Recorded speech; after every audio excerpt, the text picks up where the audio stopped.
ఎల్బీనగర్ శాసనసభ్యులు దేవిరెడ్డి సుద్దిరెడ్డి గారు ఉన్నారు. ముందుగా వెల్కమ్.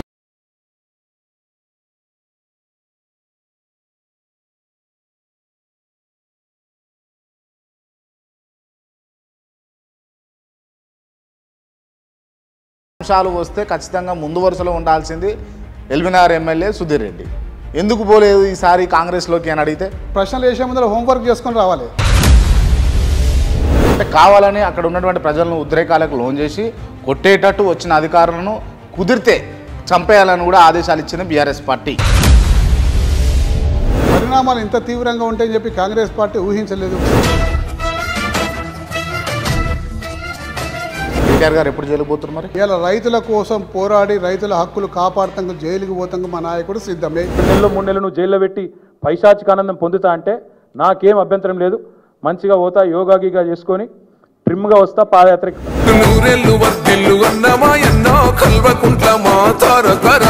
రైట్. అంటే రేవంత్ రెడ్డిని దించడానికి మీరు పావులు కదుతున్నారు అన్నట్టు బీఆర్ఎస్ పార్టీ. మేమెందుకు తీస్తామండి? రేపు పొద్దున ఎన్నికలు పెడితే మళ్ళీ వచ్చేది కేసీఆర్ గారే అని చెప్పేసి భయంతో, రావద్దన్న దురుద్దేశంతో ఇప్పటి నుంచే పావులు ఆయన కదుపుతుంది. మీ అందరి సమక్షంలో ఇవాళ మనం ప్రకటించుకుంటున్నాం.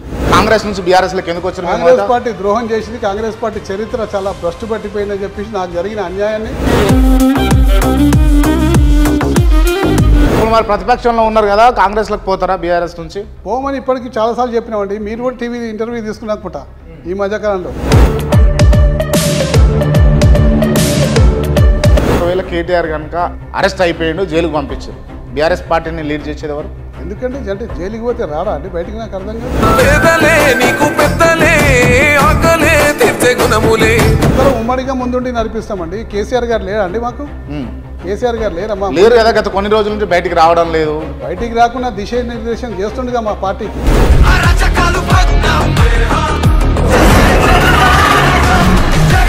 ఒకవేళ కేటీఆర్ గారు జైలుకు పోయిర్రు అనుకుందాం, ఏంది పరిస్థితి? బీఆర్ఎస్ కథమైనట్టునే. పోరాట స్ఫూర్తి మాలో ఇంకా పెరుగుతుంది. పోరాటమన్నది కొత్తగాదే ఓ తల్లి లచ్చువమ్మ బాపు, ఆరాట పడకుంటే రాష్ట్రమేదే నా తల్లి లచ్చువమ్మ. బీఆర్ఎస్ ఎమ్మెల్యేలు కాంగ్రెస్ పార్టీలో చేరడానికి కారణం ఏమై ఉండొచ్చు అనుకుంటారు? ఈ పార్టీకి వెళ్ళి ఆ పార్టీకి పోయిండు, ఆ పార్టీకి వెళ్ళి ఈ పార్టీకి పోయిండు. పవర్ ఉందా సుద్దిరెడ్డి దగ్గర? సాధ్యమైనంత వరకు మాకు శక్తి ఉన్నంత వరకు అడ్డుకుంటామండి.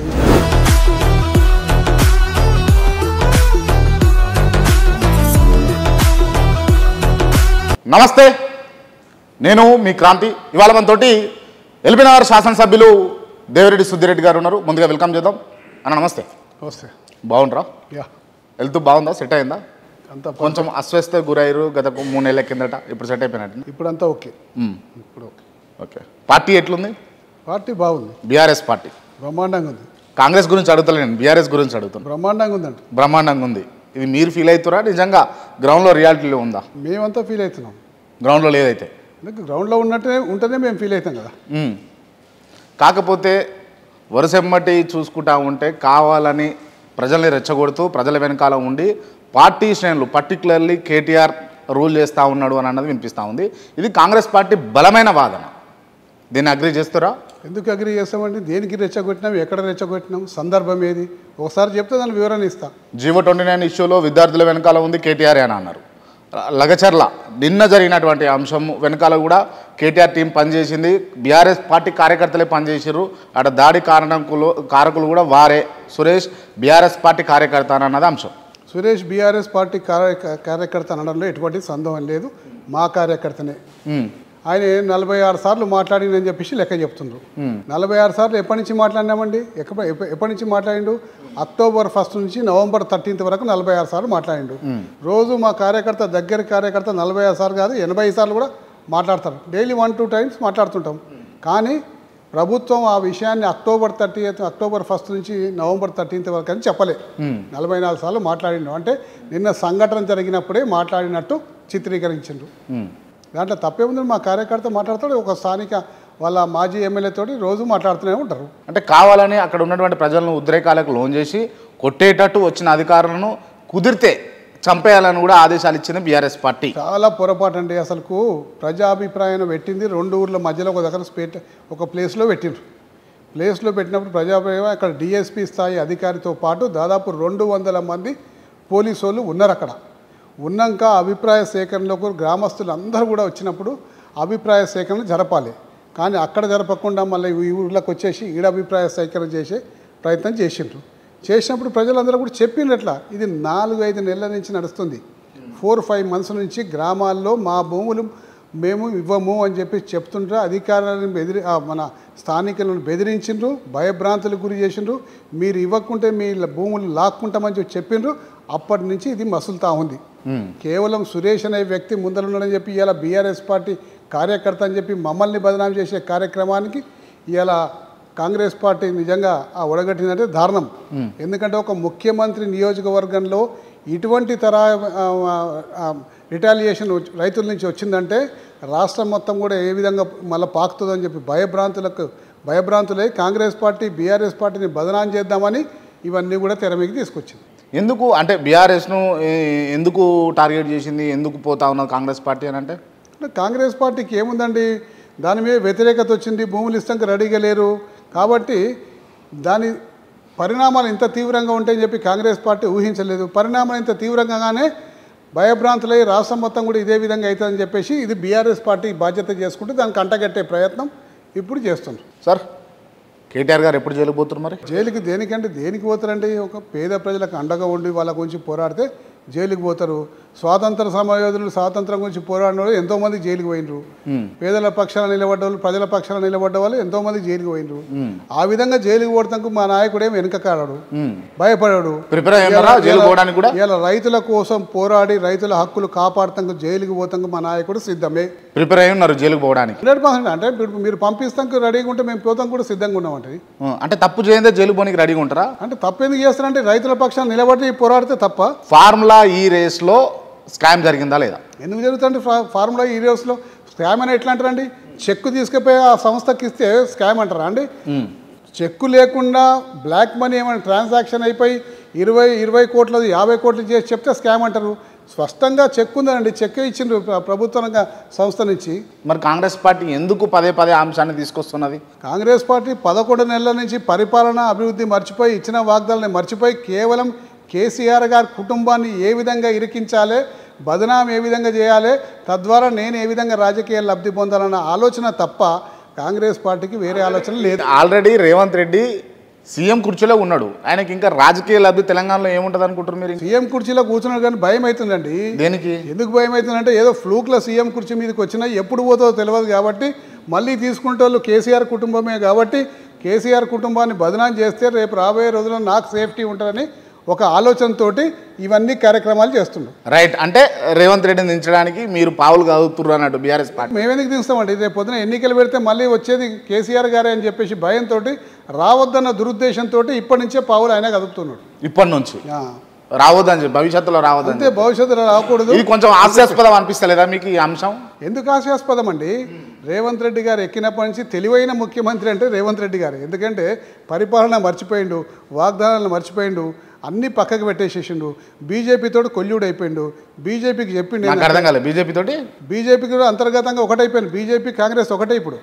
ఎందుకు ఒకటే అంటే నేను ఇక్కడ బీఆర్ఎస్ పార్టీని భూస్థాపితం చేస్తా, రేపు జనరల్ ఎలక్షన్స్కి వచ్చే వరకు మీరు కానీ నేను కానీ ఓపెన్గా చూసుకుందాము, బీఆర్ఎస్ పార్టీని భూస్థాపితం చేస్తాక నాకు సంపూర్ణంగా సహకరించండి మీరు అని చెప్పి బీజేపీతో ఆడ లోపాయికారిగా మాట్లాడుకొని ఇక బీఆర్ఎస్ పార్టీ. ఇదంతా మీరు చూసిరా అన్న? ఎందుకు ఇంత అబాండాలు ఇస్తారు పార్టీ నాయకులపై? అబాండాలు ఎందుకండి? ఆయన ఏం మాట్లాడుతుండు, రఘునందన్ కానీ బండి సంజయ్ కానీ ఏం మాట్లాడుతుండ్రు సంగతి స్పష్టంగా తెలుస్తూనే ఉంది కండి. ఈయన మాట్లాడిన దానికి వాళ్ళు వంత పాడుతుండ్రు. ఈయన మాట్లాడిన దానికి లీడర్షిప్ లక్షణాలు మంచుకుంటే ఎవరైనా వంత పాడతారు కదా. ఇప్పుడు మీరున్నారు, ఎలిమినారు శాసనసభ్యులు, మీరు మంచిగా చేస్తున్నారు. ఆ పార్టీ ఈ పార్టీ అని కాదు, అన్ని పార్టీల నాయకులు మీ దగ్గరకు వస్తారు, మిమ్మల్ని హెల్ప్ఫుల్గా ఉంటారు, మీతో స్పష్టంగా అండర్స్టాండింగ్. ఈరోజు కర్ణాటకలో అయిన స్కామ్ అంతా కూడా వాల్మీకి స్కామ్ మీకు అంతా కూడా తెలిసిన విషయమే కండి. వాల్మీకి స్కామ్లో డబ్బులు కర్ణాటకకి వెళ్ళి తెలంగాణకు వచ్చినాయి, తెలంగాణ పార్టీ అధ్యక్షునికి రిసీవ్ అయినాయి, పార్టీ అధ్యక్షుడు ఎన్నికల్లో వాడిండు. కర్ణాటక మంత్రుల మీదనేమో ఈడీ కేసు పెడతారు, సిబిఐ కేసు పెడతారు. తెలంగాణకు డబ్బులు వస్తే తెలంగాణ మీద ఈడీ కేసు సిబిఐ కేసు ఉండదా? ఎట్లా ఉండదండి? ఎట్లా న్యాయం అండి? పొంగులేటి శ్రీనివాసరెడ్డి ఈడీ కేసు అయితే భారతదేశ చరిత్రలో ఈడీ కేసు అయిన వెంటనే ఈడీ అధికారులు ప్రెస్ నోట్ పెడతారు. అవును. ఏం జరిగింది ఏం సంగతి అని ప్రజలకు తెలియజేసే ప్రయత్నం చేస్తారు. ఇక్కడ ఇప్పటిదాకా ప్రెస్ కాన్ఫరెన్స్ కాలే, ప్రెస్ నోట్ రాలే బయటికి. ఈ విషయంలో ఎందుకు రాలే? బీజేపీ తోటి అంతర్గతంగా కుమ్ముక్కు అయిపోయింది కాబట్టి దాన్ని అక్కడనే తొక్కి పెట్టే ప్రయత్నం చేస్తున్నారు. ఇంతకన్నా నిదర్శనం ఏం కావాలండి? కానీ మీరే అంటారు, మీ బీఆర్ఎస్ పార్టీ నాయకులు అనేది ఏంది క్లియర్గా రేవంత్ రెడ్డిని దించి మేము ముఖ్యమంత్రి కావాలని ఆ మంత్రివర్గంలో ఉన్న అన్ని మంత్రులకు ఉన్నది అని చెప్పేసి వాళ్ళు కూడా కొల్లుడయ్యారు అని అంటే ఇంకా ఎవరు మరి దేని గురించి చెప్పండి? రేవంత్ రెడ్డి గారు దించాలనే ఐడియా బీఆర్ఎస్ పార్టీకి కానీ కేటీఆర్ కానీ కేసీఆర్ గారికి లేదు. నేను చెప్తున్నా వినండి. రేవంత్ రెడ్డి గారు 5 సంవత్సరాలు ఉండాలి, పరిపాలన చేయాలి. మీ కడుపు నిమ్మలంగా ఉంటుందా అన్న? అట్లా పరిపాలన చేయాలి. మీ మనసు నిమ్మలంగా ఉంటుందా అంటున్నా? ఎందుకు ఉండదంటే ఉండాలనే కోరుకుంటున్నాం కండి. పరిపాలన చేయాలి, ఆయన ఉండాలనే కోరుకుంటున్నాం. బీఆర్ఎస్ పార్టీ కోరుకుంటుంది, నేను వ్యక్తిగతంగా కోరుకుంటున్నాను. ఎందుకు కోరుకుంటున్నా అంటే ఆయన ఈ విధంగా చేస్తేనే తప్ప ప్రజలకు బీఆర్ఎస్ పార్టీ యొక్క విలువ తెలియదు. కాబట్టి మేము ఎవరం రేవంత్ రెడ్డిని దింపాలనే ఆలోచన మాకు లేదు. బయట రూమర్స్ చాలామంది చాలా రకాలు పెడుతున్నారు. కానీ మాకు రేవంత్ రెడ్డి గారు ప్రజాస్వామ్యబద్ధంగా ఎన్నికైంది కాబట్టి ఆయన ఆ సీటు మీద కూర్చోవాల్సిందే 5 సంవత్సరాలు. వాళ్ళంతలా వాళ్ళు పాడు చేసుకుంటే తప్ప మా ప్రమేయం కానీ మా జోక్యం కానీ ఎటువంటిది ఉండదు. ఓకే. మరి కేటీఆర్ గారు మొన్న బీజేపీ మంత్రిని కేంద్ర పట్టణాభివృద్ధి శాఖ మంత్రి గారిని కలిసి వచ్చి చూసిండు. దేనికి దాని వెనక రహస్యం ఏంది అని అంటూ?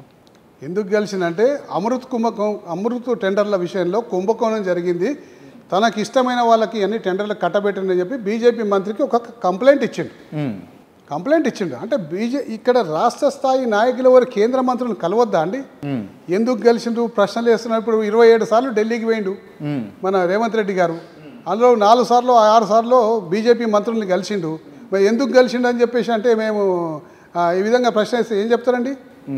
అంటే ఈ మంత్రులు కానీ రాజకీయాల్లో ఉన్నవారు కానీ వేరే పరాయి పార్టీ మంత్రులను కానీ ఎవరిని కలవకూడదా? అటువంటి సెన్సార్ ఏమైనా మీడియా పెట్టిందా? పెట్టలేగా. లేదు. స్వేచ్ఛ ఉందిగా మాకు కలిసేది. అందులో బాగానే కలిసిండ్రు. రైట్. ఇప్పుడు మీరు ప్రతిసారి అంటే గత కొన్ని నెలల కిందేమో రేవంత్ రెడ్డిని కొన్ని విషయాలలో ఏకీభవించారు. ఈవెన్ హాస్పిటల్లో ఉన్నాడు కేసీఆర్ అన్నప్పుడు హాస్పిటల్కి వచ్చి పరామర్శించినందుకు దాన్ని అప్రిసియేషన్ చేస్తాం రేవంత్ రెడ్డిని అని చెప్పేసి, దాని తర్వాత చూసుకుంటే మీరు పెద్దగా రేవంత్ రెడ్డి గారిని పొగిడిన అంశాలు లేవు. ఆ బిట్వీన్లో ఏం జరిగిందని అంటారు? ఎందుకు జరుగుతుందండి? ఏం జరుగుతుందండి? ఇప్పుడు హాస్పిటల్లో ఉన్న ఒక మాజీ ముఖ్యమంత్రిని ప్రజెంట్ ముఖ్యమంత్రి కలిస్తే అప్రిషియేట్ చేస్తాం, తప్పేముందండి? మరి ఇప్పుడు ఎందుకు వ్యతిరేకిస్తారు? అప్పుడు సపోర్ట్ చేయండి. ప్రతి సంఘటన వెనుక దాని ఉద్దేశాన్ని బట్టి అప్రిషియేట్ చేస్తామండి. ఆ సంఘటన ఆయన మర్యాదపూర్వకంగా వచ్చి కలిసిండు, అప్రిషియేట్ చేసినాం. కానీ దాని తర్వాత చేసే పనులన్నీ తప్పుడు పనులు చేసినాం కాబట్టి విమర్శిస్తున్నాం. అప్పుడు పార్టీలోకి పోదాం అనుకుని సపోర్ట్ చేశారు, ఇప్పుడు రాణిస్తలేరు కాబట్టి సపోర్ట్ చేస్తలేరు అని నేను అంటాను. మిమ్మల్ని ఎవరు పార్టీలోకి పోదాం, ఆయన చేసిన పని మంచి పని కాబట్టి అప్రిషియేట్ చేసినాం. ఇప్పుడు చేసిన పనులు మంచి పనులు కాదు కాబట్టి విమర్శిస్తున్నాం. కాంగ్రెస్ నుంచి బీఆర్ఎస్లోకి ఎందుకు వచ్చారు? కాంగ్రెస్ పార్టీ ద్రోహం చేసింది, కాంగ్రెస్ పార్టీ చరిత్ర చాలా భ్రష్టు పట్టిపోయిందని చెప్పేసి నాకు జరిగిన అన్యాయాన్ని దృష్టిలో పెట్టుకొని బీఆర్ఎస్ పార్టీకి వచ్చిన. అండ్ ప్రజలకు పర్టికులర్గా అధికారంలో ఉంది, న్యాయం చేయగలుగుతామని చెప్పేసి వచ్చారు. లేదు, ప్రజలకు న్యాయం చేద్దామని ఒక పార్శ్వం ఉన్నా కానీ బీఆర్ఎస్ పార్టీలో నాకు ద్రోహం చేసింది. ఆ ద్రోహానితో కోపంతో బీఆర్ఎస్ పార్టీలకు రావడం, బీఆర్ఎస్ పార్టీకి వస్తూ బీఆర్ఎస్ పార్టీలో ప్రజలకు డెవలప్మెంట్ కూడా అష్యూరెన్స్ తీసుకొని రావడం జరిగింది. అభివృద్ధి కార్యక్రమాలకు లేకపోతే వాళ్ళకి మా కొన్ని కార్యక్రమాలు ప్రభుత్వ పరంగా కావాల్సినవి మా కాన్స్టిట్యున్సీకి, ట్యాక్సేషన్ అనుకోండి, 118 అనుకోండి, ఇవన్నీ కూడా అష్యూరెన్స్ తీసుకొని వచ్చినాయి. ఎట్లాగూ పార్టీ మారుతున్నా కాబట్టి నా ప్రజలకన్నా న్యాయం. ఇప్పుడు మరి ప్రతిపక్షంలో ఉన్నారు కదా, కాంగ్రెస్లోకి పోతారా బీఆర్ఎస్ నుంచి? పోమని ఇప్పటికీ చాలాసార్లు చెప్పినామండి. మీరు కూడా టీవీ ఇంటర్వ్యూ తీసుకున్నానుకుంటా ఈ మధ్యకాలంలో. అవును, చెప్పినా అల్లదే చెప్పిన, మళ్ళీ చెప్పాల్సిన అవసరం లేదు. ఇక అంటే క్లియర్ అదిగా, వెరీ క్లియర్. అందుకోసం వ్యతిరేకిస్తారు రేవంత్ రెడ్డిని, అంతేనా? లేదా దానికోసం ఎందుకు వ్యతిరేకిస్తాం? రేవంత్ రెడ్డి ఎప్పటికైతే ప్రజా వ్యతిరేక కార్యక్రమాలు చేస్తాడో ప్రతి కార్యక్రమాన్ని, ప్రజా వ్యతిరేక కార్యక్రమాల్ని ముందుండి వ్యతిరేకిస్తాం. ఇప్పుడు ఒకవేళ కేటీఆర్ కనుక ఈ అరెస్ట్లో భాగంగా అరెస్ట్ అయిపోయిండు, జైలుకు పంపించారు, బీఆర్ఎస్ పార్టీని లీడ్ చేసేది ఎవరు? ఎందుకంటే అంటే జైలుకి పోతే రాడా అండి బయటికి? నాకు అర్థం కాదు. వచ్చిన రోజులు అయితే లీడ్ చేయాలి కదండి. మేము అందరం కూడా కేసీఆర్ గారు ఉన్నారు, హరీష్ రావు గారు ఉన్నారు, కేటీఆర్ గారు లోపల పోయినా మేము అందరూ కూడా బీఆర్ఎస్ పార్టీ ప్రతి సైనికుడు ఈ బాధ్యత తీసుకొని కేటీఆర్ గారు ఆబ్సెన్స్ని, కేటీఆర్ గారు స్ఫూర్తిని నింపుకొని పోరాడతామండి. ఎవరు ముందుండి నడిపించేది అని అన్నది అంశం. అందరం ఉమ్మడిగా ముందుండి నడిపిస్తామండి. కేసీఆర్ గారు లేరండి మాకు? కేసీఆర్ గారు లేరమ్మా? లేరు కదా, గత కొన్ని రోజుల నుంచి బయటికి రావడం లేదు. బయటికి రాకుండా దిశానిర్దేశం చేస్తుండగా మా పార్టీకి. మీరు ఈ మధ్య కాలంలో కలిసేసి వచ్చారే? ఈ మధ్య కాలంలో కలవలే, ఒక 3-4 మంత్స్ బ్యాక్ కలిసిన, ఈ మధ్య కాలంలో కలవలే. మరి దిశానిర్దేశం ఏమున్నది? 3 నెలల నుంచి ఒక నియోజకవర్గానికి సంబంధించినటువంటి ఎమ్మెల్యేనే కలవనప్పుడు ఇప్పుడు ఆల్ ఆఫ్ సడన్గా బయటకు వచ్చి ప్రజా శ్రేయస్సు కొరకు రాష్ట్రం కోసమో లేకపోతే పార్టీ కోసం పనిచేస్తాడంటే ఎట్లా నమ్మాలి? నేను గెలవలేదండి, ఆయన కలుస్తలేదని కాదు, ఆయన అందరినీ కలుస్తుండు. నేను గెలవలేకపోయినా ఈ 3-4 నెలల నుంచి. నేను పోలేకపోయినా. ఓకే, ఆయన అందరినీ కలుస్తుండు. రోజు 300-400 మందికి భోజనాలు ఏర్పాటు చేస్తున్నారు. ప్రతి నియోజకవర్గం నుంచి కార్యకర్తలు పోతున్నారు, కలుస్తుండ్రు. మా నియోజకవర్గం కూడా మన దీపావళి కన్నా ముందే పెట్టాల్సి ఉండే, పెట్టలేకపోయినా దాని తర్వాత ఇప్పుడు ఈ నెక్స్ట్ 15 రోజుల్లో పెడతా. ఒకవేళ కేటీఆర్ గారు జైలుకు పోయిర్రు అనుకుందాం, ఏంది పరిస్థితి? బీఆర్ఎస్ కథమైనట్టునే. పోరాట స్ఫూర్తి మాలో ఇంకా పెరుగుతుంది. అక్రమంగా కేసులు బనాయించి జైల్లో పెడితే టీఆర్ఎస్ కార్యకర్తలను అణచేద్దామని చెప్పేసి అనుకున్న రేవంత్ రెడ్డి యొక్క అజ్ఞానానికి ఇది నిదర్శనమవుతుంది. మాలో పోరాట స్ఫూర్తి ఇంకా పెరుగుతుంది. ఇంకా ప్రభుత్వం మీద గట్టిగా పోరాటం చేస్తాం. అంటే పోరాటం చేయడానికి పెద్ద దిక్కే లేనప్పుడు ఇంకా పోరాటం ఎట్లా చేస్తారు? అందరూ మా కార్యకర్తలు అందరూ కూడా కేటీఆర్ గారు స్ఫూర్తి నింపుకొని పోరాటం చేస్తామండి. జైల్లోనే ఉన్నాడు కదా, ఆ స్ఫూర్తి జైలు ఉంది కదా. జైల్లో ఉంటే ఆయన స్ఫూర్తి నింపుకుంటామండి మేము. ఆయన స్ఫూర్తి మాలో నిండిపోయి ఇంకా గట్టిగా పోరాటం చేస్తాం. ఓకే, మీకున్న సమాచారం ప్రకారం చెప్పండి, హార్ట్ఫుల్గా చెప్పండి, కేటీఆర్ గారు అరెస్ట్ అవుతుర్రా లేదా? చెప్పలేమంటే ప్రభుత్వం వేసే ఎత్తుగడలు, ప్రభుత్వం వేసే అడుగులన్నీ చూస్తుంటుంటే కేసీఆర్ గారి కుటుంబంలో ఉన్న ముఖ్యమైన వ్యక్తుల్ని ఏదో విధంగా ఇరికించి కేసులు బనాయించాలని చెప్పేసి 11 నెలల నుంచి జరుగుతున్న ప్రయత్నము. మొన్నటికి మొన్న కేసీఆర్ గారు బామ్మర్ది ఇంట్లో పాపం గృహప్రవేశం దావత్ చేస్తే రేవ్ పార్టీ అని పేరు పెట్టి నానా హంగామా బీభత్సం చేసిండ్రు. దాని తర్వాత ఈ కార్ రేసులా, ఎలక్ట్రిక్ ఈ కార్ రేసులా దాన్ని ఏదో చేసి కేంద్ర ప్రభుత్వానిలో ఉన్న పెద్దల ఆశీర్వాదం తీసుకొని ఈడీ కేసు బనాయించాలని చెప్పి ప్రయత్నాలు ఇంకా జరుగుతున్నాయి. అది పూర్తి కాకముందుకే ఇప్పుడు లగచర్ల కేసు తీసుకొచ్చి కేటీఆర్ గారిని ఇరికించే ప్రయత్నం చేస్తుంది. కాబట్టి స్పష్టంగా వీళ్ళు అభివృద్ధి కార్యక్రమాల మీద కానీ వాళ్ళు ఇచ్చిన వాగ్దానాల మీద కానీ ఏమాత్రం టైం వెచ్చించకుండా కేవలం కేసీఆర్ గారి కుటుంబాన్ని ఇరికిచ్చే ప్రయత్నమే 11 నెలల నుంచి చేస్తుందని చెప్పి స్పష్టంగా అర్థమవుతుంది. మరి మీలాంటి ఎమ్మెల్యేల తెరువు ఎందుకు రావట్లేదు అంటారు? ఎందుకు రాలండి? వస్తారండి, చూడండి, కొద్ది రోజుల తర్వాత మా దగ్గర కూడా వస్తారు. హైడ్రా అంతటా తిరుగుతూ ఉన్నారు కానీ ఎల్బీనగర్కి ఎందుకు రాలేదని అంటారు? ఎందుకు రాలేదు? వచ్చిందండి, హైడ్రా వచ్చింది. మా దగ్గర మూసీ దగ్గర ఆర్బీఎక్స్ అని కొట్టిండ్రు, పెద్ద గొడవ అయిపోయింది, ధర్నాలు అయిపోయినాయి, స్ట్రైకులు అయినాయి, అన్ని ఏరియాలలో జరుగుతున్నట్టు పర్టికులర్లీ ఎల్బీనగర్ ఏరియాని ఎందుకు ముట్టుకోలేదు అని అన్నది. ఎందుకు ముట్టుకోలేదండి? వచ్చింది ఆర్బీఎక్స్ కొట్టింది. మీరు వీడియో చూపెడితే నేను ఆర్బీఎక్స్ ఎక్కడెక్కడ కొట్టిందో చూపెడతా అందరికి. ఇళ్ళ మీద కూలగొట్టిరా? కూలగొడదామని ప్రయత్నం చేస్తే అడ్డుకున్నామండి. అడ్డుకున్నాం. అంత పవర్ ఉందా సుధీర్ రెడ్డి దగ్గర? సాధ్యమైనంత వరకు మాకు శక్తి ఉన్నంత వరకు అడ్డుకుంటామండి. దాని పవర్లు అందాదా బ్యారేజ్ చేయరు. ఆయనకు అంత పవర్ ఉందా, నాకు ఇంత పవర్ ఉందా అనుకోము. ప్రజల పక్షాన నిలబడి పోరాడినప్పుడు సాధ్యమైనంత వరకు మా ప్రజలకు న్యాయం జరిగే వరకు మేము పోరాడుతూనే ఉంటాం. ఎన్ని రోజులు అట్లా? ఎన్ని రోజులైనా కానీ. నిజంగా ఇవి బట్టి మాటలా లేకపోతే ఏదో ఇంటర్వ్యూలు ఇస్తున్నాం మనం చెప్పుకోవాలి కాబట్టి మాట్లాడుతున్నారు? రాబోయే రోజుల్లో మీరు చూస్తారు కానీ, రాబోయే రోజుల్లో చూస్తారుగా. జైల్లోకి పోయినా, అరెస్టులు చేసినా, ఏం చేసినా, ఇబ్బందులు పెట్టినా, ఏం చేసినా ప్రజల పక్షాన నిలబడి పోరాడతాము. మూసీకి మేము అడ్డం కాదు, మూసీ అభివృద్ధి కార్యక్రమానికి మేము అడ్డం కాదు. మేము దేనికి అడ్డం అని చెప్తున్నంటే మూసీ పేరుట నువ్వు ఏది కూడా డిపిఆర్ లేదు, సరైన సమాచారం లేదు, ప్రజలకు పోయి అర్థం చేసి మేము ఇది చేస్తున్నాం, మూసీలో మీ ఇండ్లు పోతున్నాం, మీ ఇండ్ల మీకు ఏం చేయాలనుకుంటున్నాం రేపు పొద్దున ఎవరు చెప్పే నాదుడు లేదు. మీకు నష్టపరిహారం ఇంత ఇస్తాము, 2013 చట్ట ప్రకారం ఇస్తామనో లేకపోతే ఇంకే చట్ట ప్రకారం ఇస్తామని చెప్పే నాదుడు లేదు, ఏమీ లేదు. డైరెక్ట్ ఆర్బీఎక్స్ అని ఇంటికి గోడ మీద స్టాంప్ చేసి నీకు డబుల్ బెడ్రూమ్ ఇస్తున్నాం, రేపు పొద్దున ఖాళీ చేసి పోవాలని చెప్పేసి మాట్లాడడం, దాన్ని వ్యతిరేకిస్తున్నాం. అలాగే 16,000 కోట్లలో మేము మూసీ చేద్దామని మేమంతా కూడా అంచనాలు వేసుకున్నాం, రఫ్లీ అంచనాలు. దాన్ని 20,000 కోట్లు కావచ్చు. కానీ ఇలా 150,000 కోట్ల రూపాయలు దేనికి అవుతున్నాయి అంటే మూసీ పేరిట దోపిడీ చేస్తానికి ఈ ప్రభుత్వం సిద్ధమైంది కాబట్టి దాన్ని వ్యతిరేకిస్తున్నాం. కానీ మూసీ ప్రక్షాళనం కాదు, మూసీ పునర్జీవనాన్ని కాదు, దాన్ని మేము ఎన్నడూ వ్యతిరేకించాం. మొదలుపెట్టిందే మా మాజీ ముఖ్యమంత్రి కేసీఆర్ గారు మూసీ ప్రక్షాళన మా కార్యక్రమం మొదలుపెట్టిండ్రు.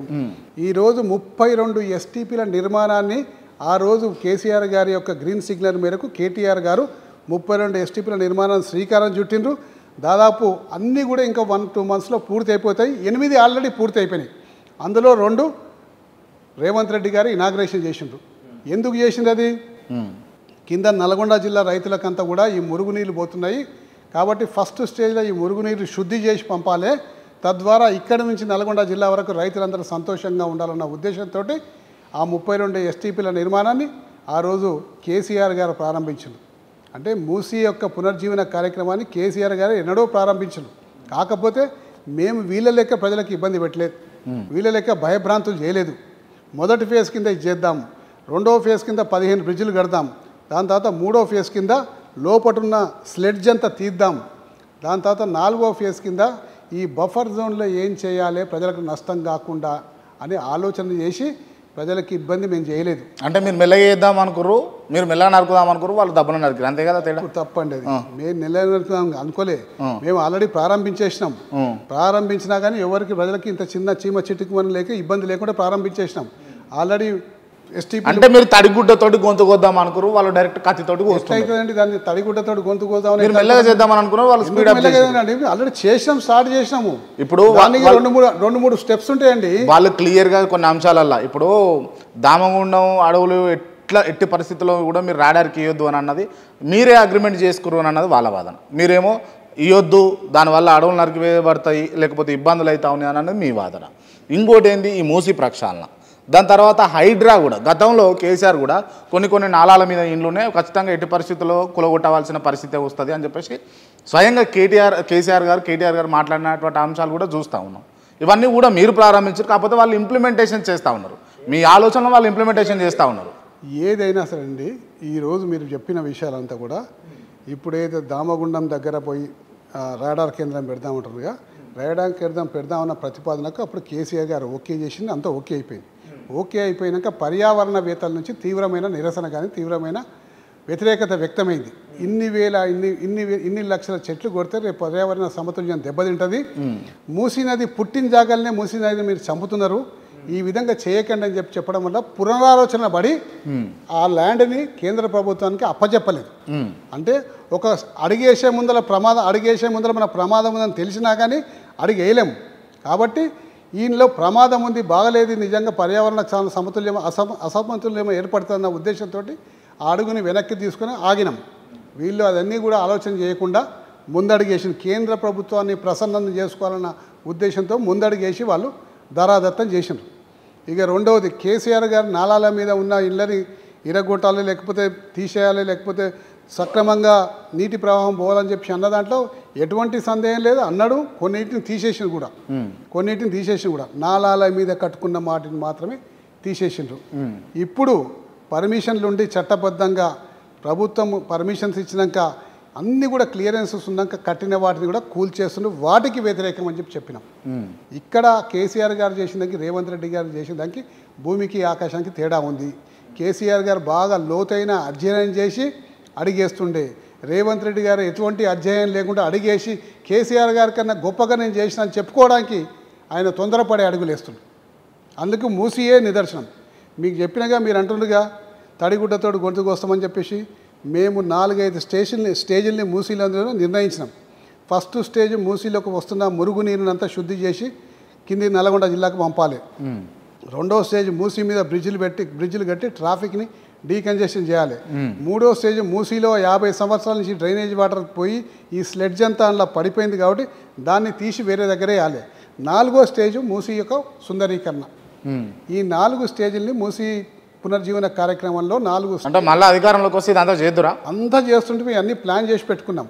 కానీ ఇక్కడ ఏం చేసిండ్రు, 4వ స్టేజ్ నుంచి ప్రారంభం చేసిండ్రు, మొదటి స్టేజ్ నుంచి కాదు, 4వ స్టేజ్ నుండి. 4వ స్టేజ్లో ఇండ్లు ఏవైతే ఉన్నారో వాళ్ళని కన్విన్స్ చేసి వాళ్ళని బతిలాడి మీకు ఇంత నష్టపరిహారం ఇస్తాం, ఈ చట్ట ప్రకారం ఇస్తామని 1, 2, 3 ప్రోగ్రెస్ చూపించి 4th ప్రోగ్రెస్లో మీరు అది చూపిద్దాం అనుకున్నారు. 4th ప్రోగ్రెస్లో ప్రజల వద్దకు వచ్చి కన్విన్స్ చేయాలండి. మీ భూమి లాక్కుంటప్పుడు ప్రజలకు చెప్పాలి, మీ భూమి మేము తీసుకుంటున్నాం, ఎందుకు తీసుకుంటున్నాం, కారణం ఏంది, దానికి ఈ ప్రాజెక్టు చేస్తున్నాం, మీ భూమికి ఇంత నష్టపరిహారం వస్తుంది అని ఒక బాధ్యతాయుతమైన మంత్రి వచ్చి చెప్పాలి. కానీ ఇక్కడ ఏమీ లేదు, డైరెక్ట్ ఆర్బీఎక్స్ స్టాంప్ కొట్టడము, హైడ్రా అధికారులను పంపడం, మీరు ఇల్లు ఖాళీ చేయండి లేకపోతే డెమాలిషన్ చేస్తానని భయభ్రాంతికి గురి చేయడం. సో మా యొక్క మేము చేసిన వాళ్ళ పోకడకు చాలా తేడా ఉంది. కానీ ఇప్పుడు ఎవరైతే ఈ బఫర్ జోన్లల్లో లేకపోతే ఎఫ్టీఎల్ పరిధిలలో ఇల్లు కట్టుకున్నారో వాళ్ళన్నిటికి కూడా బీఆర్ఎస్ అప్రూవల్స్ ఇచ్చింది. బీఆర్ఎస్ నాయకులు కావాలని చెప్పేసి ఒక్కొక్కటి 10 లక్షల చొప్పున అమ్ముకున్నారు అని అన్నది వాదన. చూడండి, మీరు సేల్ డీడ్ చేస్తే ఆ సేల్ డీడ్లు చూస్తే తెలుస్తుంది.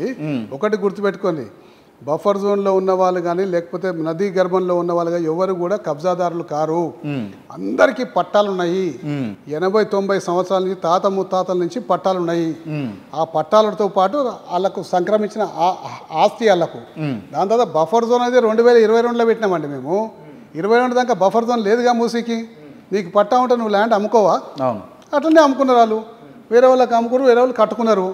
దాని తర్వాత 2022లో బఫర్ జోన్లో పెట్టినాం. ఇది బఫర్ జోన్ పరిధిలోకి వస్తుంది. మూసీ నదీ గర్భం నుంచి 50 మీటర్లు బఫర్ జోన్ అని చెప్పి పెట్టినాము. పెట్టేసి ఇప్పుడు అందులో ఉన్న వాళ్ళందరూ కబ్జాదారులు అంటావా? మరి ఎందుకు ఇచ్చిన పర్మిషన్లు? అన్ని రిజిస్ట్రేషన్ సేల్డీలు దిగని తెలుస్తే మీకు ఎప్పుడు ఏ ఇయర్లో రిజిస్ట్రేషన్స్ అయినాయని చెప్పేసి. ఎక్కువ పాపము ఎక్కువ అధికారంలో ఉన్నది కాంగ్రెస్ పార్టీ, తెలుగుదేశం పార్టీ. ఆ రెండు పార్టీలు అధికారంలో ఉన్నప్పుడే 75-80%, 90% దాకా వాళ్ళు రిజిస్ట్రేషన్ చేసుకుని ప్లాట్లు కట్టుకుని ఇల్లు కట్టుకున్నారు. దాని తర్వాత 10 సంవత్సరాలు బీఆర్ఎస్ పార్టీ ఉండే ఆ టైంలో కూడా కొన్ని కట్టుకోవచ్చు. కానీ ఒక పార్టీని నిందించలేము. ఇలా ఎక్కువ అధికారంలో ఆ రెండు పార్టీలే కాబట్టి పాపం ఎక్కువ పాపం వాళ్ళే మూట కట్టుకోవాల్సి వస్తుంది. కొంచెం పాపం మీకు. అంటే చూడండి, ఈ ప్రాసెస్లో పట్టా ల్యాండ్ని ఆపలేమండి. పట్టా ల్యాండ్స్ ఉన్నప్పుడు పట్టా ల్యాండ్ రిజిస్ట్రేషన్ చేసుకోవచ్చు. ప్రభుత్వం పర్మిషన్ ఇస్తుంది. పర్మిషన్ తీసుకొని కట్టుకోరు. ఇంకా దానికి మనము చట్టబద్ధంగా చట్ట వ్యతిరేకంగా కట్టినామని ఎట్లా అనగలుగుతాం? సరే, ఓకే. బీఆర్ఎస్ ఎమ్మెల్యేలు కాంగ్రెస్ పార్టీలో చేరడానికి కారణం ఏమై ఉండొచ్చు అనుకుంటారు? ఏమైతే అండి, ఇంతకుముందుకు అందరూ చాలా రకాలుగా దేశంలో ఉన్న అన్ని రాష్ట్రాలలో ఈ పార్టీకి వెళ్ళి ఆ పార్టీకి పోయినా, ఆ పార్టీకి వెళ్ళి ఈ పార్టీకి పోయినారు. కేవలం గతంలో కాంగ్రెస్ పార్టీ నుంచి బీఆర్ఎస్ పార్టీకి పోయిన వాళ్ళే చట్టబద్ధంగా షెడ్యూల్ 10 ప్రకారం ఆర్టికల్ 4 ప్రకారం పోయినరు. మిగతా అంతా చట్టవిరుద్ధంగా పోయినాయి. అంతా చట్టవిరుద్ధంగా పోయినరు. అసలు ఎందుకు పోయారు అని అంటే ఎందుకు పోయినట్టే వాళ్ళ ఇష్టాలు వాళ్ళని అడగండి. మమ్మల్ని ఎందుకు అడుగుతారు? పోయిన వాళ్ళని అడగండి. బీఆర్ఎస్ పార్టీ కావాలని పంపించిందా అని నేను అడిగితే మేమెందుకు పంపిస్తామండి? ఏమో అక్కడ ఏం జరుగుతుందో చెప్పుర్రి మాకు అని. అక్కడ ఏం జరుగుతున్న సంగతి అంతా మాకు తెలుస్తుంది అండి. మా ఎమ్మెల్యేలు పోవాల్సిన అవసరం లేదు. అట్లేం లేదు. గతంలో ఒక ఎమ్మెల్యేను మేమే కావాలని పంపించినామని చెప్పేసి కొంతమంది అనుచర వర్గం మాట్లాడిర్రు. అది దానికి ఒక హేతుబద్ధత ఏం లేదు. ఏదో మాట్లాడుకుంటారు అంతే, రకరకాలుగా మాట్లాడుకుంటారు. అంటే పార్టీ మారే అంశాలు వస్తే ఖచ్చితంగా ముందు వరుసలో ఉండాల్సింది ఎల్బీనగర్ ఎమ్మెల్యే సుధీర్ రెడ్డి. ఎందుకు పోలేదు ఈసారి కాంగ్రెస్లోకి అని అడిగితే, ఎందుకు పార్టీ మారితే ముందు వరుసలో ఉంటారు? నా రాజకీయ జీవితం ఎంత నా రాజకీయ జీవితం ఎన్ని సంవత్సరాలు అంటే అందరు ఎక్స్పెక్ట్ చేశారు. నేను ఎన్నిసార్లు పార్టీ మారినా చెప్పండి మీరు. నేను నా రాజకీయ జీవితం ఎంత, నేను ఎన్నిసార్లు పార్టీ మారినా చెప్పండి ఒకసారి. మీకు చెప్పండి. నేను ఫస్ట్ బీఆర్ఎస్లోకి వచ్చారు. లేదు, అట్లా కాదు. నా రాజకీయ జీవితం ఎప్పుడు ప్రారంభమైంది? అన్ని ప్రశ్నలు మీరే వేస్తున్నారు. ఈ ప్రశ్న నేనే వేస్తున్నా, మీరు జవాబు చెప్పాలి. నేను 40 సంవత్సరాల రాజకీయ జీవితం నాది. 86లో నేను కార్పొరేటర్ అయినా. అప్పటి నుంచి ఇప్పటిదాకా క్రియాశీలకంగా రాజకీయాల్లో ఉన్నా. ఒక్కసారి పార్టీ మారినా. నా 40 సంవత్సరాల రాజకీయ జీవితంలో మిగతా నాయకులు అందరితో పోల్చుకోండి, నా సమకాలీకులు ఎన్నిసార్లు పార్టీ మారిందో మీకు తెలుస్తుంది. అయితే పర్టికులర్గా అన్నది ఏంటంటే, నేను ఎందుకు అన్నానంటే ఈ అంశాన్ని, కాంగ్రెస్ పార్టీ అధికారంలో రాగానే మీ పేరు వినిపించింది. అధికారంలో రాగానే సుధీర్ రెడ్డి గారు బీఆర్ఎస్ నుంచి కాంగ్రెస్లోకి పోతారు అన్నది బలంగా వినిపించింది. ప్రతి మీడియా ఛానల్ కూడా టెలికాస్ట్ అయింది. దానికి సంబంధించి మీరు కూడా మాట్లాడారు. కాకపోతే ఎందుకు మీరు పోలేదు అన్న దాని గురించి ఆ ప్రశ్న. నేను పోనన్నా కాబట్టి పోలేదు. ఎందుకు పోలేదు కారణం ఏంటంటే, నేను ఆ పార్టీలకు మళ్ళీ ఆ సెప్టిక్ ట్యాంక్లకు పోనని కూడా చెప్పిన. భవిష్యత్తులో ఎప్పుడు కూడా కాంగ్రెస్ పార్టీ ముఖమే చూడరు అని క్లియర్ స్పష్టంగా చెప్పినా. మీరు నా పాత రికార్డులు నవంబర్లో 30లో నా ఎలక్షన్ అయింది. డిసెంబర్ 4కో 7కో రిజల్ట్ వచ్చింది. 7కు రిజల్ట్ వస్తే జనవరి నుంచి అనేక రూమర్స్ మొదలైనవి. జనవరి నుంచి ఇప్పటి వరకు టీవీ ఛానల్ యొక్క ఇంటర్వ్యూలు తీసుకోండి. నేను ఎన్నిసార్లు చెప్పినో మీకు తెలిసిపోతుంది. ఇక నేను మళ్ళీ చెప్పదలుచుకోలే. ఇక అట్లా చాలా సందర్భాల్లో చెప్పినా నేను పార్టీ మారనని. ఓకే. కానీ మీడియాకి కావాల్సింది మసాలా కాబట్టి ఎప్పటికప్పుడు వాళ్ళే నూరుకుంటూ వాళ్ళే రకరకాల ప్రశ్నలు వేసుకుంటూ పైశాచిక ఆనందం పొందుతుంది తప్ప దానికి నేనేం అనలేను. అందుకోసం వదిలేసిన గాలికి వాళ్ళని. రైట్. ఎల్బీనగర్లో ఏం నడుస్తుందన్న? ఎల్బీనగర్లో ఏం నడుస్తుంది? మంచిగా నడుస్తుంది. అంత బాగున్నారు, ప్రజలంతా సంతోషంగా ఉన్నారు. మొన్న వర్షాలు బాగా పడ్డా కానీ ఎక్కడ కూడా ఎక్కువ నష్టం జరగలేదు. మేము కట్టిన ఎస్ఎండిపి డ్రైన్ల ద్వారా నీళ్ళన్నీ కూడా కిందకి మూసీ నదిలోకి వెళ్ళిపోయినాయి. అప్పుడు మేము కట్టిన ఫ్లైఓవర్స్ వల్ల కేసీఆర్ గారు మాకు ఇచ్చిన డబ్బులు అనుకోండి, కేటీఆర్ గారు ఇచ్చిన సహకారం అనుకోండి, బ్రహ్మాండమైన ఫ్లైఓవర్స్ కట్టినాము. ఎక్కడ కూడా ట్రాఫిక్ జాములు లేకుండా నాగోల్ నుంచి మందమల్లమ్మ వరకు, మరి దిల్సుఖ్ నగర్ నుంచి వనస్థలిపురం వరకు సాఫీగా ప్రయాణాలు జరుగుతున్నాయి. సాగర్ రింగ్ రోడ్ నుంచి చంపాపేట వరకు, చంపాపేట నుంచి సాగర్ రింగ్ రోడ్ వరకు చాలా సాఫీగా ప్రయాణాలు జరుగుతున్నాయి. అన్ని రకాల డెవలప్మెంట్స్ ప్రజలు అనుభవిస్తున్నారు. ఇంకా చేయాల్సినవి చాలా ఉన్నాయి. మేము మీ ఇంటర్వ్యూ తీసుకున్నాం మీ ఎలక్షన్ల ముందల తీసుకున్నప్పుడు మీరు చెప్పారు గతంలో నేను వాగ్దానాలు చేసిన అవి నెరవేరుస్తున్నా, ఇప్పుడు వాగ్దానాలు చేస్తున్నా, నెరవేరుస్తా అని చెప్పారు. అవి ప్రోగ్రెస్లో ఉన్నాయా లేకపోతే అటకెక్కినాయా అని అడిగితే ఇంకేం అటకెక్కలేదు, ప్రోగ్రెస్లో లేవు, అటకెక్కలేదు. ఎందుకంటే పోరాటం చేయాల్సిన దినాలన్నీ రాబోయే రోజుల్లో ఉన్నాయి. ఎందుకంటే మా పార్టీ అధికారంలోకి వస్తే నేను చేసిన వాగ్దానాలు ఇప్పటికల్లా ప్రోగ్రెస్లో ఉంటుండే. మా పార్టీ అధికారంలో లేదు, కాంగ్రెస్ పార్టీ అధికారంలో ఉంది కాబట్టి వేచి చూస్తున్నాం ఏమైనా చేస్తారా అని చెప్పి. వేచి చూసినాక చేయలేకుండా పోరాటం చేస్తాం. పోరాటం ఏ రకంగా ఉంటుంది? ఏ రకంగా పార్టీ పైన ఉంటుందా, వ్యక్తిగతంగా ఉంటుందా? ప్రభుత్వం మీద అండి. వ్యక్తి మీద ఎందుకు పోరాటం చేస్తాం? మేము ప్రభుత్వం మీద పోరాటం చేస్తాం. కాంగ్రెస్ పార్టీ ప్రభుత్వం మీద పోరాటం చేస్తాం, వ్యక్తుల మీద పోరాటం చేయము. ఈ పార్టీల అంశానికి వచ్చేసరికి బీఆర్ఎస్ ఏమో కాంగ్రెస్ బీజేపీ ములాఖాత్ అయి ఉన్నాయని అంటారు, కాంగ్రెస్ వచ్చేసరికి బీజేపీ బీఆర్ఎస్ ములాఖాత్ అయి ఉన్నాయని అంటారు, బీజేపీ అంటది కాంగ్రెస్ బీఆర్ఎస్ ములాఖాత్ అయి ఉన్నాయని అంటారు. మీరు జనరలైజ్గా చెప్పండి, ఎవరెవరు ములాఖాత్ అయి ఉన్నారు అని అంటే? కాంగ్రెస్ రెండు కుమ్ముక్కి అయిపోయినాయి. నేను ఉదాహరణ చెప్పిన కర్ణాటకలో ఒక మంత్రికి సిబిఐ నోటీస్ వస్తుంది, ఈడీ నోటీస్ వస్తుంది, ఈడీ రెడీ అవుతుంది. కర్ణాటక పైసలు తెలంగాణ పార్టీ అధ్యక్షునికి వచ్చితే ఇక్కడ ఈడీ కేసు కాదు, సిబిఐ కేసు కాదు, ఎటువంటి కేసు ఉండదు. నెంబర్ 1. నెంబర్ 2, ఈడీ రేడు పొంగులేటి శ్రీనివాసరెడ్డి ఇంటి మీద, సంస్థల మీద అయిపోతే భారతదేశ చరిత్రలో ఈడీ ఎప్పుడైనా ప్రెస్ కాన్ఫరెన్స్ పెట్టి అంతా చెప్తుంది ఏమేమి చేసింది. ఈ రోజు దాకా ప్రెస్ కాన్ఫరెన్స్ పెట్టలే, ఈ రోజు దాకా చెప్పలే. అది కేసు లోపలికి అట్లనే దబాయించకపోయింది. ఎందుకు దబాయించకపోయింది? వీళ్ళకున్న అవినాభ సంబంధం వల్లనే నోరు మెదపలే ఈడీ అనే సంగతి స్పష్టంగా అర్థమైపోతుంది. కాబట్టి అంతర్గతంగా లోపాయికారంగా రెండూ ఒకటే. బీఆర్ఎస్ పార్టీని అణగదొక్కాలని చెప్పి ప్రయత్నం చేస్తుంది. బీఆర్ఎస్ పార్టీని అణగదొక్కాలనే ప్రయత్నం ఈ రెండు పార్టీల తరం కాదు, ఈ రెండు పార్టీలతో కూడా కాదు, రెండు ఒకటైపోతే కూడా కాదు, అలయన్స్ అయిపోతే కూడా కాదు. కాబట్టి మీ ప్రయత్నం వృధా కాక తప్పదు. మీ ప్రయత్నం కాదు, సక్సెస్ కాలేదని చెప్పి ఈ సందర్భంగా చెప్తున్నాను. రామ్మోహన్ గౌడ్ గారు ఇప్పుడు ఏ పార్టీలో ఉన్నారండి? కాంగ్రెస్ పార్టీలో. మీ ఎన్నికల టైంలో బీఆర్ఎస్లోనే ఉండే. కాంగ్రెస్ పార్టీలకు పోవడానికి కారణాలు ఏమై ఉండొచ్చు? ఆయన వ్యక్తిగత విషయం, నేనేం చెప్పలేనుగా. మీరేమన్నా నచ్చజెప్పే ప్రయత్నం చేసిరా స్థానిక ఎమ్మెల్యేగా? మాకంత టైం కాదు. కాంగ్రెస్ పార్టీలో చేరిన దాకా మాకు తెలియదు, పేపర్లో వచ్చిందాక కాంగ్రెస్ పార్టీలో చేరినట్టు చూసినాం. దానివల్ల పార్టీకి ఏమైనా నష్టం అవుతుందా బీఆర్ఎస్ పార్టీకి? సరే, ఎక్కడ ఎవరు పోయినా అండి, ఏ నష్టమైనా దాన్ని రిపేర్ చేసుకొని ముందుకు పోవాల్సిందే. ఎప్పుడైనా వ్యవస్థ, పార్టీ అనేది ఒక వ్యక్తుల మీద ఆధారపడి ఉండదు, ఒక కార్యకర్తల సమూహం మీద ఆధారపడి ఉంటుంది. కాబట్టి ఎక్కడ ఎవరు పోయినా కానీ దాని లోటును పూడ్చుకుంటూనే ఉంటాం, ముందుకు పోతూనే ఉంటాం. ఫైనల్లీ బీఆర్ఎస్కి ఒక్క ఎంపీ స్థానం కూడా రాకపోవడానికి కారణం ఏంది అని అడిగితే మీరేం చెప్తారన్నా? ఏం కారణం అంటే 2029 ఎలక్షన్స్లో అన్ని ఎంపీ స్థానాలు వస్తున్నాయి కాబట్టి ఇప్పుడు పోయినాయి. అప్పుడు వస్తున్నాయి కాబట్టి ఇప్పుడు పోయినాయి. అంతే. బాబు గారి డైరెక్షన్ అనే ఇక్కడ రేవంత్ రెడ్డి కొంచెం పరిపాలన సాగిస్తున్నాడు అని అన్నది మీరు ఒక ఇంటర్వ్యూలో చెప్పగానే నేను విన్నా. నిజమేనా ఇది? అంటే బాబు గారు డైరెక్షన్లో సాగిస్తున్నాడని చెప్పేసి నేను ఇంటర్వ్యూలో ఎక్కడ చెప్పలేదు. ఆ ప్రభుత్వం వేరే, ఈ ప్రభుత్వం వేరే. ప్రభుత్వంలో కొంతమంది వ్యక్తుల యొక్క రిలేషన్ బట్టి కొన్ని సలహాలు ఇస్తుంటారు. మరి రేవంత్ రెడ్డికి చంద్రబాబు నాయుడుకి ఏ రిలేషన్ ఉందో నాకు తెలియదు, అంత సన్నిహితం ఉందో నాకు తెలియదు. అడిగితే ఈయన ఏమన్నా సలహా అడిగితే ఆయన ఇచ్చేయడంలో తప్పేం లేదు. ఎందుకంటే ప్రజలకు ఉపయోగపడే సలహాలు ఏమైనా అడిగితే ఇచ్చడం తప్పేం లేదు. ఇప్పుడు నేను కూడా కొంతమంది నాకు బీజేపీ మిత్రులు నాకు కొన్ని సలహాలు ఇస్తుంటారు, స్వీకరిస్తా. బీజేపీ అని చెప్పి శత్రువులు లెక్క చూడంగా.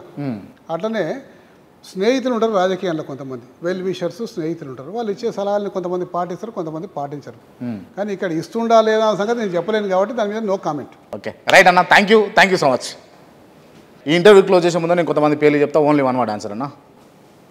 తెలంగాణ తొలి ముఖ్యమంత్రి కేసీఆర్. బ్రహ్మాండమైన మనిషి, ప్రగతికి శీలకుడు.